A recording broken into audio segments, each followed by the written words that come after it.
जय श्री राम दोस्तों। लॉकडाउन के बीच डीडी नेशनल पर प्रसारित होने वाले धारावाहिक सीरियल रामायण की पॉपुलैरिटी में कोई भी कमी नहीं आई है। 80 के दशक में शूट हुए रामायण को लोग आज भी परिवार के साथ देख रहे हैं। रामायण की शूटिंग ऐसे समय में हुई थी जब तकनीक इतनी विकसित भी नहीं हुई थी और इस सीरियल को जितने व्यूज मिल रहे हैं उसका मुकाबला आज तक कोई नहीं कर पाया है। आपको बता दें कि आज तक जितने व्यूज रामानंद सागर की रामायण को मिले हैं उतना सिनेमा जगत में किसी भी धारावाहिक के किसी भी मूवीज को नहीं मिले हैं। तो दोस्तों आपके जहन में भी आखिर सवाल आया होगा कि क्या 1980 के दौरान इतनी टेक्नोलॉजी नहीं होने के बावजूद रामायण की शूटिंग किस तरह से हुई थी और शूटिंग के दौरान क्या क्या परेशानी आई थी, कलाकार किस तरह से मैनेज करते थे, सारी शूटिंग एक ही जगह पर हुई या अलग अलग जगह पर हुई थी। उस दौर में वानर सेना, जामवंत जैसे जो कुछ कैरेक्टर्स है वो किस तरह से डेवलप हुए थे। और साथ ही दोस्तों आपके मन में ये भी सवाल आया होगा कि रामायण की शूटिंग के बाद आखिर राम और सीता का कैरेक्टर्स निभाने वाले उन कलाकारों का क्या हुआ। तो दोस्तों आपके सभी सवालों के जवाब इस वीडियो में मिलेंगे। वीडियो को पूरा आखिर तक जरूर देखना है। चलिए शुरुआत कर लेते हैं वीडियो की ओर। लेकिन दोस्तों उससे पहले इस वीडियो को कीजिएगा ज्यादा से ज्यादा लाइक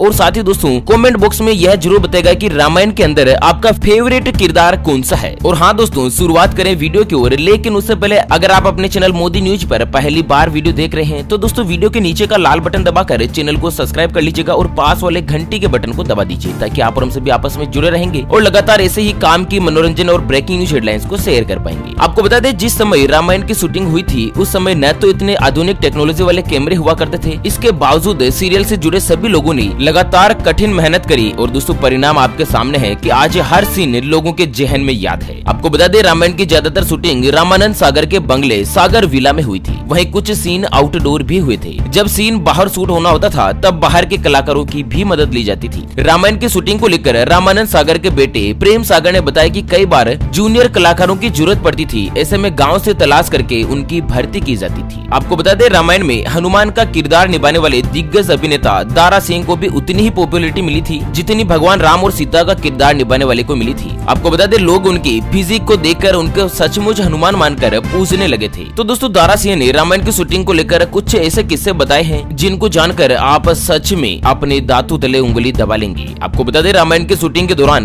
दारा सिंह के पिताजी ने नॉनवेज खाना तक छोड़ दिया था क्योंकि दोस्तों दारा सिंह के पिताजी शूटिंग के साथ लोकेशन पर जाया करते थे और ये शूटिंग लोकेशन सूरत के उमर ग्राम में हुआ करती थी। शो की पूरी कास्ट एंड क्रू ट्रेन से सूरत जाती थी और ज्यादातर शूटिंग 5 से लेकर 6 दिनों तक होती थी। उसके बाद वापस से मुंबई लौट जाया करती थी। यहाँ पर एक्टर दारा सिंह ने बताया कि जब भी शूटिंग खत्म होती थी तो दारा सिंह को अपने स्टूडियो के गेट खोलने पड़ते थे जहाँ पर सैकड़ों लोग उनके चरण छूने का इंतजार किया करते थे क्योंकि दोस्तों उन्होंने हनुमान का रोल इतना अच्छी तरह से निभाया था कि लोग एक्टर्स की सच में भगवान मानकर पूजा किया करते थे। और वहीं दोस्तों इस शो की टीआरपी इसी बात का सबूत है कि रामायण आज भी लोगों को पसंद आती है और रामायण का शो शुरू होने के साथ ही इसने टीआरपी के सारे रिकॉर्ड तोड़ दिए थे। पहले ही हफ्ते में इतिहास का सबसे ज्यादा देखे जाने वाला शो बन चुका था। वहीं आपको बता दें रामायण की शूटिंग के लिए हॉलीवुड से भी लेनी पड़ी थी मदद क्योंकि हनुमान का संजीवनी बूटी लाने वाला सीन नहीं था आसान। दोस्तों आज के टाइम पर तो वीएफएक्स और ग्राफिक्स टेक्नोलॉजी इतनी ज्यादा डेवलप हो चुकी है कि कोई भी सीन आसानी से पूरा हो जाता है, लेकिन उस समय इतनी ज्यादा टेक्नोलॉजी विकसित नहीं हुई थी। और वहीं आपको बता दें कि रामायण में संजीवनी बूटी लाने वाला सीन, हनुमान जी के उड़ने वाला सीन, वहीं पुष्पक विमान का उड़ना जैसे कई स्पेशल इफेक्ट को उस समय के दौर में भी इतना अच्छा इस्तेमाल किया गया जो कि दोस्तों आज भी बिल्कुल रियल लगता है। और वहीं राम सेतु का निर्माण वाला सीन गुजरात में नहीं शूट किया गया क्योंकि वहाँ नीला समुद्र नहीं मिल पा रहा था, इसलिए दोस्तों इसे चेन्नई में जाकर शूट किया गया था। आपको बता दें पूरी रामायण की शूटिंग करने में 550 दिनों से ज्यादा का वक्त लग गया था। यहाँ तक कि रावण के किरदार के मरने के बाद अरविंद त्रिवेदी के गाँव में शोक भी मनाया गया। और वहीं दोस्तों रावण के भाई यानी कि विभीषण का जो किरदार निभाया था उनका नाम है एक्टर मुकेश रावल। क्या आप जानते दोस्तों मुकेश रावल बैंक में नौकरी किया करते थे और जब भी रामायण की शूटिंग हो रही थी ना उस वक्त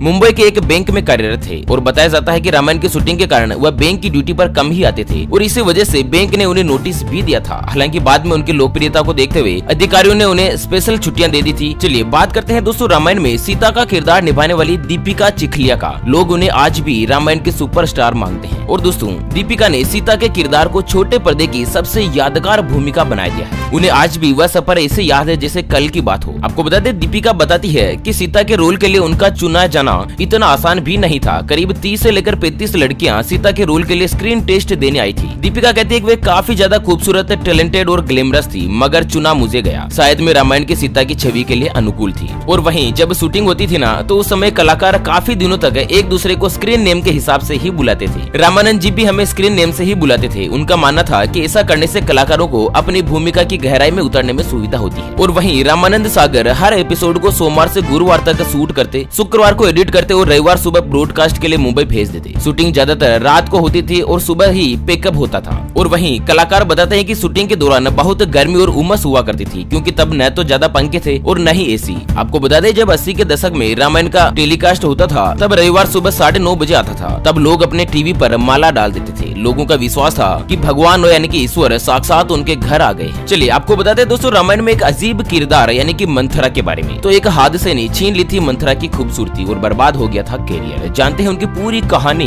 तो दोस्तों, रामायण में मंथरा का किरदार निभाया था एक्ट्रेस ललिता पवार ने, जिनका जन्म 18 अप्रैल 1916 को नासिक में एक धनी व्यापारी लक्ष्मण राव सगुन के घर में हुआ था। ललिता को आज भी घर घर में रामायण की मंथरा के तौर पर ही बुलाया जाता है। और दोस्तों, उस समय वह अपने जमाने में सबसे ज्यादा फीस लेने वाली एक्ट्रेस हुआ करती थी। आपको बता दें, 80 के दशक के फेमस एक्टर भगवान दादा को एक सीन के दौरान ललिता पवार को एक थप्पड़ मारना था, लेकिन उन्होंने ललिता को इतनी जोर से थप्पड़ मारा कि वह जमीन पर गिर गई और वहीं उनके कान से खून बहने लगा था। इसके बाद इलाज के दौरान गलत दवा के चलते उनके शरीर के दाहिने भाग को लकवा मार गया और हमेशा के लिए उनकी दाहिनी आंख सिकुड़ गई। वहीं दोस्तों, आपको बता दें कि आपके मन में ऐसा सवाल आ रहा होगा कि रामायण में आखिर कौन सा सीन भगवान राम का किरदार निभाने वाले को सबसे मुश्किल लगा था। जी हाँ दोस्तों, ऐसे तो बहुत सारे सीन होते हैं, लेकिन स्पेशली ऐसा कौन सा सीन था जो कि सबसे ज्यादा मुश्किल लगा था। तो आपको बता दें, एक सीन है जहाँ पर राम वनवास में है और उनके भाई भरत उनके पिता की मृत्यु के बारे में बताने आते हैं। वहाँ जो रिएक्शन मुझे देना था उसमें कुछ चैलेंज था, क्योंकि राम का कैरेक्टर इंसान के बेस में भगवान है। हालांकि उन्होंने कभी भी खुद को भगवान के रूप में नहीं दिखाया है, इसलिए कैरेक्टर और उनकी बैक स्टोरी को दिमाग में रखते हुए रिएक्शन देना थोड़ा सा मुश्किल था। वहीं अरुण गोविल बताते हैं कि जब भी हम शूटिंग करना शुरू करते थे तो हमें यह पता नहीं होता था कि कब शूटिंग खत्म करेंगे। उस समय शिफ्ट जैसा कुछ भी नहीं होता था। सागर साहब को रात में शूटिंग करना बहुत पसंद था, इसलिए ज्यादातर समय हम अपनी पूरी शूटिंग रात में ही किया करते थे। इकट्ठे मिलकर काम करते थे और वे मुझे परिवार की तरह ही समझते थे। मुझे याद है, जब इकट्ठे उठते बैठते थे, काम करते थे, तो टाइम की कोई भी फिक्र नहीं होती थी। और वहीं दोस्तों, हर एक कलाकार की मेहनत और जुनून का परिणाम आज हम देख ही सकते हैं। और इसके बाद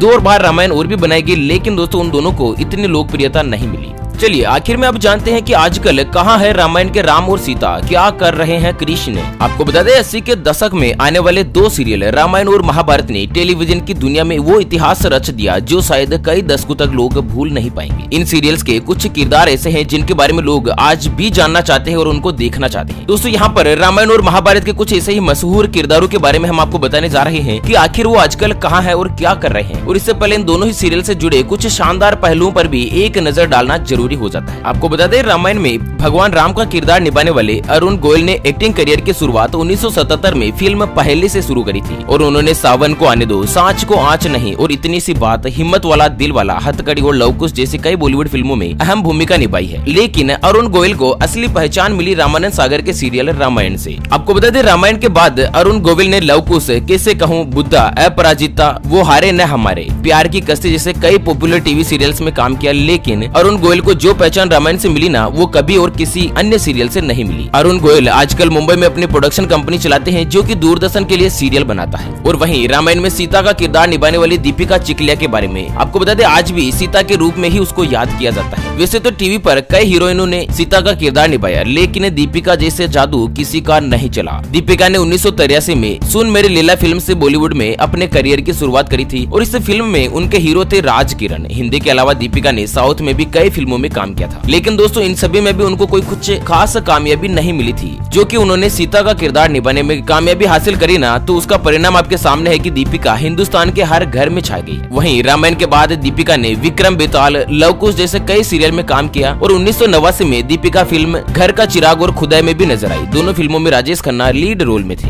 आपको बता दें, दीपिका को सीता के रोल का करना इतना बड़ा फायदा मिला कि 1991 के लोकसभा चुनाव में बीजेपी की सीट पर वडोदरा से उनकी जीत हुई थी। हालांकि हालांकि जल्द ही राजनीति से उनका मन उब गया और उन्होंने राजनीति करना छोड़ दिया। और उसके बाद दीपिका ने कॉस्मेटिक कंपनी के मालिक हेमंत टोपीवाला से शादी कर ली और दीपिका चिकलिया से दीपिका टोपीवाला बन गई। शादी के बाद दीपिका एक्टिंग छोड़कर अपने परिवार पर ध्यान देने लगी। फिलहाल उनकी 2 बेटियां हैं, नीति और जूही। दीपिका आजकल अपने पति की कंपनी रिसर्च और मार्केटिंग टीम को हेड किया करती है। ये कंपनी श्रृंगार बिंदी और टिप्स के साथ टोज और नेल पॉलिश वगैरह बनाती है। चलिए आखिर में बात करते हैं दोस्तों रामायण में रावण का किरदार निभाने वाले अरविंद त्रिवेदी के बारे में। जी हाँ दोस्तों, रामायण में राम और सीता का किरदार निभाने वाले कलाकारों को जितना प्यार मिला ना, उतना ही प्यार रावण का किरदार निभाने वाले अरविंद त्रिवेदी को भी मिला है। अरविंद ने करीब 250 हिंदी और मराठी फिल्मों में काम किया, लेकिन उनकी असली पहचान रामायण से ही बनी है। पर्दे पर उनकी हंसी और आवाज की वो धमक सुनकर लोगों को यही लगता था कि जैसे पर्दे पर सच में रावण आया है। आपको बता दें दोस्तों, अरविंद त्रिवेदी को रामायण से इतना प्यार मिला कि आज भी लोग उनकी पत्नी को मंदोदरी कहते हैं और उनके बच्चों को रावण के बच्चे ही कहा जाता है। वैसे रामायण के बाद अरविंद विश्वामित्र सीरियल में भी नजर आए। कई सीरियल में काम करने के बाद अरविंद अचानक टीवी से गायब हो गए। अरविंद ने 1991 में भारतीय जनता पार्टी ज्वाइन कर ली और चुनाव जीतकर भारतीय जनता पार्टी के राज्यसभा सांसद बने, जो कि दोस्तों आडवाणी और अटल बिहारी वाजपेयी के काफी करीबी माने जाते थे। तो दोस्तों इस वीडियो में अपन ने जाना कि रामानंद सागर की रामायण की शूटिंग किस प्रकार से हुई थी। तो दोस्तों आज के लिए इस वीडियो में फिलहाल इतना ही। बहुत जल्द दोबारा से करेंगे मुलाकात एक और नई और ताजा तरीन हेडलाइंस के साथ। तब तक के लिए बने रहिएगा आपके अपने चैनल मोदी न्यूज पर। Thank you, take care, good bye, जय हिंद, जय भारत।